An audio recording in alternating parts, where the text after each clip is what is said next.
supuesto, la discusión pasa, la polémica pasa por el tema de la devolución de los aportes de las AFPs. El proyecto de ley que ha sido enviado por el Ejecutivo al Poder Legislativo y que tiene que ser analizado contempla cosas bien interesantes. Devolución parcial de hasta el 15% del saldo acumulado para aquellos que tengan en su cuenta personal previsional un monto menor o igual a 100.000 bolivianos. Vamos a ver, es precisamente lo que usted está viendo en imágenes, es este proyecto de ley. Independientemente de su edad. Devolución total del 100% de su saldo acumulado para aquellos que tengan en su cuenta personal previsional un monto menor o igual a bolivianos 10.000 y cuenten con la edad de 50 o más años. Esto en el artículo 2, por ejemplo. Hemos invitado en esta noche, ahí está precisamente, este es el documento importante que estamos compartiendo con ustedes. La operativa de la devolución viene en el artículo 3. En el artículo 4, plazo para la solicitud o devolución parcial o total de aportes. En el artículo 5 habla de las fuentes de financiamiento, la disponibilidad acumulada y los recursos de liquidez en los fondos del sistema integral de pensiones administrados por las AFPs, los vencimientos de cartera, las recaudaciones. En el artículo 6 tenemos las exclusiones. Se excluye de la devolución parcial o total de aportes a las y los asegurados que el último día calendario del mes anterior, vale decir el 31 de diciembre del 2020, a la publicación de la presente ley, y es que esta ley se va a publicar en los próximos días, obvio, hubieran accedido o se encuentren en curso de adquisición de una pensión de vejez solidaria, de vejez, invalidez, pago o beneficio del SIP, el Sistema Integral de Pensiones. B, se encuentren percibiendo una remuneración del sector público o privado, quiere decir que estén trabajando y que estén recibiendo un sueldo. Y C, hubieran efectuado aportes desde diciembre del 2019 como dependientes del sector público. Hemos invitado en esta noche a don Mario Guillén, ex ministro de Economía, es asesor económico, ex ministro de Economía durante la gestión de Evo Morales, trabajó como viceministro también, muy allegado al actual presidente Luis Arce Catacora. ¿Cómo está, don Mario? Qué gusto poder saludarlo y decirle bienvenido a Noches sin Tregua. ¿Cómo ve usted el tema del proyecto de ley de la devolución de los aportes? Ayer hablábamos con Jaime Durán, que también fue viceministro, que compartió gestión junto con usted. Hablábamos también con Gabriel Espinosa, exdirector del Banco Central de Bolivia. Ambos coincidían en decir, si puede, no toque su fondo de pensiones para no afectar su jubilación. Pero claro, hay casos y casos, como el caso de la gente que tenga 10.000 bolivianos y que ya tenga más de 50 años y que no va a llegar a las 120 aportaciones. Pero en el global, este proyecto de ley ha desatado bastantes controversias y bastante polémica. ¿Cómo lo analiza usted antes de que nos metamos a tratar de desmenuzar algunos de los artículos? Bueno, primero buenas noches, Jorge, un saludo a toda tu teleaudiencia. Bueno, en realidad este es un proyecto de ley más allá del articulado, que tiene que verse desde, digamos, dos ópticas. La primera es una óptica social, porque claro, cada uno de nosotros va aportando, va ahorrando en el transcurso de su vida para que llegada a cierta edad tenga una jubilación. En este proyecto de ley lo que se está diciendo es te voy a devolver lo que has aportado hasta cierto monto, y eso tiene un efecto en la pensión misma de la gente. ¿Por qué? Porque vas a tener, digamos, menos cantidad ahorrada y obviamente vas a tener un monto menor. Pero además, y si analizamos el proyecto de ley, establece que quien retire su dinero ya no va a tener acceso a la pensión solidaria. Y ese es un tema importante de analizarlo, porque la pensión solidaria se ha convertido en un componente muy importante en la pensión de las personas.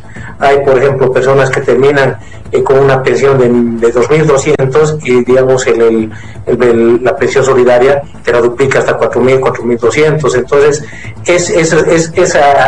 ese componente solidario se elimina si uno accede a esta devolución.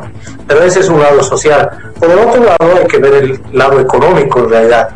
El tema es que la gente hoy día está viviendo un tema de pandemia, está viviendo una escasez, un periodo de no haber generado recursos, y hay mucha gente que hoy día no tiene ningún ingreso, y esta puede convertirse en una solución para que por lo menos pueda subsistir o pueda efectuar los gastos más importantes hasta que pueda volver a conseguir un trabajo o pueda volver a reactivar su actividad.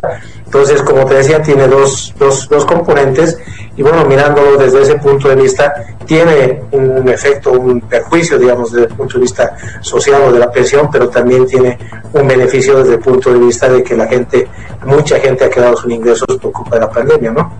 Ahora, este es un tema bastante delicado, ¿cierto?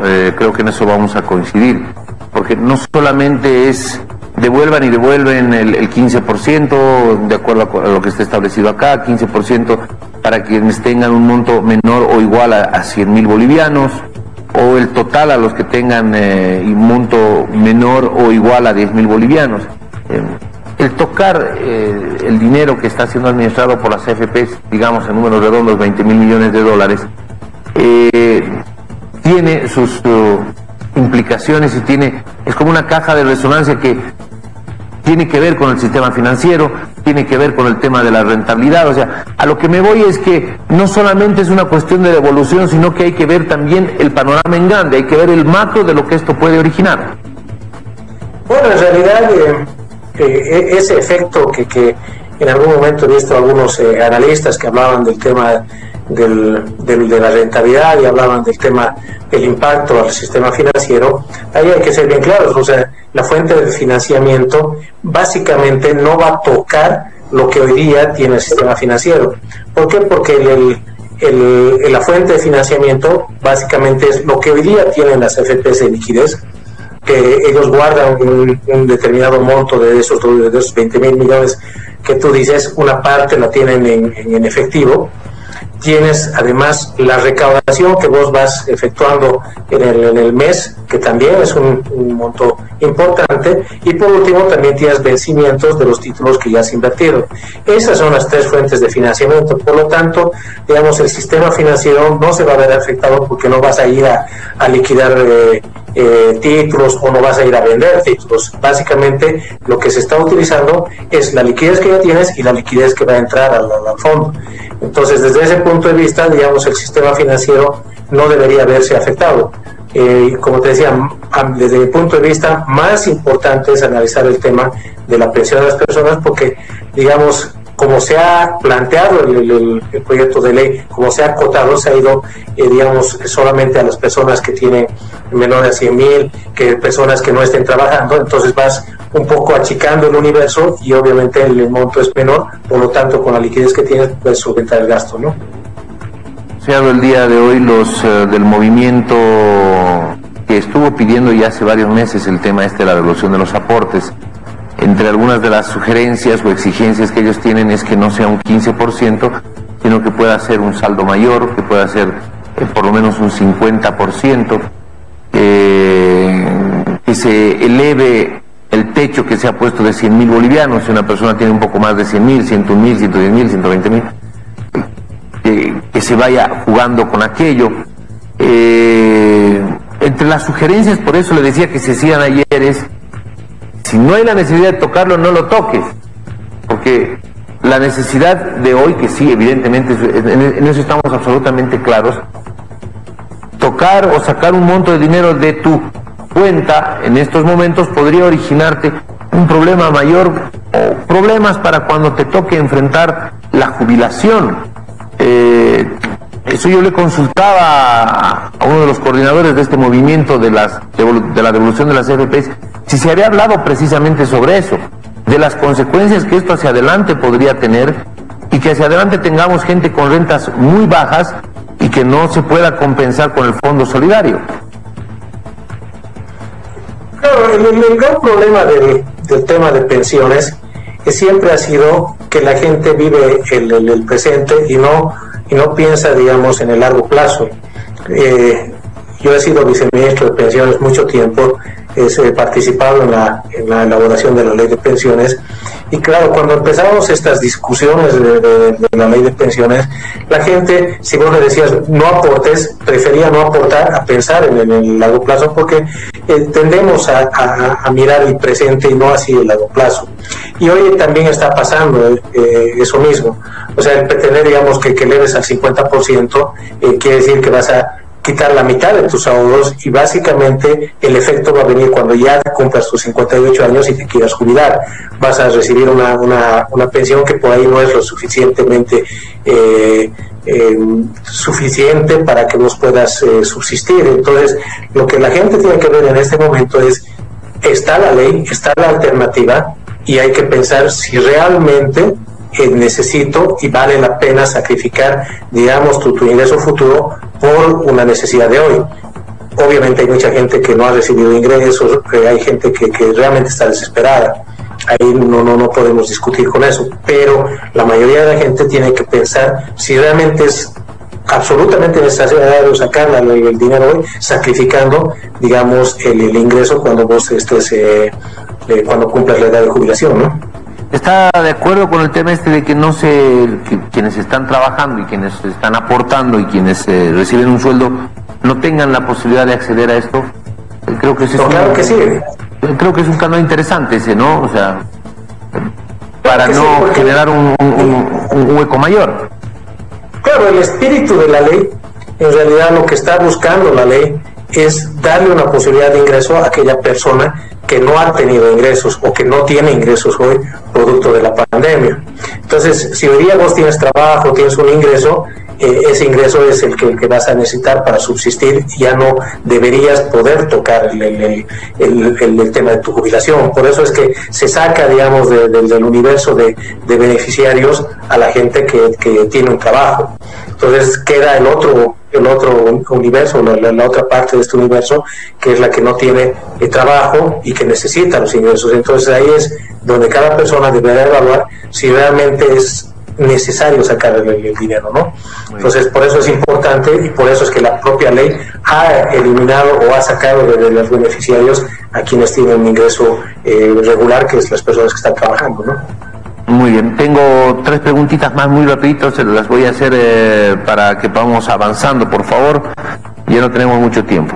El artículo 8, y creo que hay que hablarle con mucha claridad a la gente a propósito de esto, el artículo 8, las y los asegurados que accedan a la devolución parcial o total de aportes establecida en la presente ley, ahora es un proyecto, el momento en el que se aprobara esta ley, no podrán beneficiarse de la fracción solidaria financiada con recursos del Fondo Solidario, estipulada en la ley número 065 del 10 de diciembre del 2010. Don Mario Guillén, ¿qué quiere decir esto? Que si usted toca su fondo de pensiones y cuando le toque jubilarse, no va a poder pedir fondo solidario que le nivele el salario o que le nivele la pensión mensual. Creo que el artículo 8 es muy claro, por eso le pido hablarle a la gente con la más absoluta claridad y franqueza para que entiendan esto. Quienes accedan a la devolución parcial o total, luego no van a poder acceder al fondo solidario.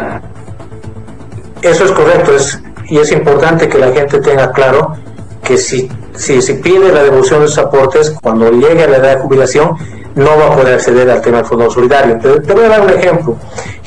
Mucha gente, digamos, un maestro, digamos, que termina con un salario de 5.000 bolivianos, llega a la edad de jubilación y se jubila con el 70% de sus 5.000 bolivianos. Pero si no hay Fondo Solidario, ellos a veces generalmente están financiando el 40%, va a ser 2.000 bolivianos, 2.200. Si esa persona, digamos en este ejemplo, se accede a la devolución de los aportes, se va a jubilar con esos 2.200.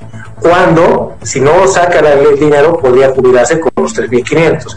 A la larga, el beneficio del Fondo Solidario es mucho mayor de lo que yo voy a retirar hoy de mis aportes a las AFPs, ¿no? Muy bien, eso para que la gente lo tenga claro. ¿Por qué estoy insistiendo en esto, don Mario Guillén? Y usted comprenderá, porque a veces las cosas no se comunican bien, o quienes impulsan algún movimiento o alguna solicitud, alguna exigencia, alguna petición, no explican las cosas claramente y lo que esto podría traer en el futuro. Por eso es que estoy haciendo hincapié. Artículo número 9. El Estado no restituirá el monto de la devolución parcial o total de aportes al que accedan de forma voluntaria las y los asegurados del sistema integral de pensiones. Esto quiere decir que la plata que usted saque no va a ser restituida. No va a haber un movimiento más adelante o una protesta más adelante o alguna otra movida de aquí a unos años que logre que aquello que usted ha sacado pueda ser restituido o asumido por el gobierno. ¿Es eso lo que entiendo, don Mario Guillén? Eso es correcto. O sea, ¿por qué? Porque a veces la gente hace el retiro y de pronto dice, no, yo no sabía, y por lo tanto el Estado tiene que cubrir lo que nosotros hemos retirado y demás. Aquí se establece de manera muy clara que el Estado no va a restituir este dinero. O sea, si tú lo sacas, sabes los riesgos que estás corriendo y además sabes que no vas a acceder al Fondo Solidario. Eso es muy importante. Yo también coincido contigo, Jorge, que hay que informar a la gente. Yo creo que incluso las propias AFPs, cuando haya estos retiros, tienen que decirles cuál es el riesgo de no recibir la pensión solidaria. Entonces, en el caso de este artículo que tú estás leyendo, lo que se está estableciendo es para que después no haya un movimiento, haya un paro, haya un bloqueo, diciendo que el Estado cubra todo lo que han retirado las personas que han accedido a beneficio, ¿no? Bueno, me queda una última duda, por favor, de acuerdo a la última modificación de la ley de pensiones. Bueno, ayer hablando con Jaime Durán decía, él observaba de que las inversiones que estaban haciendo los fondos, las AFPs, no eran lo suficientemente agresivas, sino que se había entrado como en una especie de comodidad de comprar los DPFs o invertir en los DPFs del Banco Central, invertir la plata acá y no buscar inversiones más agresivas en el extranjero. Pero entiendo que hay una ley que obliga a que las AFPs inviertan la plata acá y no busquen inversiones en el extranjero. ¿Es cierto esto? Bueno, en realidad lo que establece la ley es que las AFPs pueden invertir desde el 0 hasta el 50% de las del fondo en el extranjero, pero esto es bajo reglamentación, porque también hay que ser muy claros. O sea, se han creado los fondos de pensiones con la finalidad de promover nuestro sector productivo, nuestro sector empresarial, nuestro sector PYME, para que esa plata sirva para financiar las actividades de nuestro sector productivo principalmente. Entonces, si nosotros dejamos que esa plata se la invierta en el extranjero, lo que vamos a hacer es beneficiar no al país, no a nuestro sector productivo, no a nuestras empresas, sino a empresas de otros países. En algunos años, cuando digamos las cosas son diferentes, uno puede autorizar que cierto dinero pueda salir al exterior, pero hoy por hoy las AFPs no pueden invertir en el extranjero. Seguramente si las condiciones mejoran, si nuestras reservas suben, porque no se olviden que si las AFPs invierten en el extranjero, nos están bajando también reservas internacionales. Entonces, si la situación cambia, nuestras reservas suben, hay una buena liquidez, ahí tal vez se pueda autorizar un porcentaje del fondo que se pueda invertir en el extranjero. Hoy por hoy no lo pueden hacer. Porque esto repercute además, o en el pasado repercutía directamente en la rentabilidad, ¿cierto? Por eso que le hacía esa consulta. Muchísimas gracias por haber estado con nosotros. Gracias por estos minutos.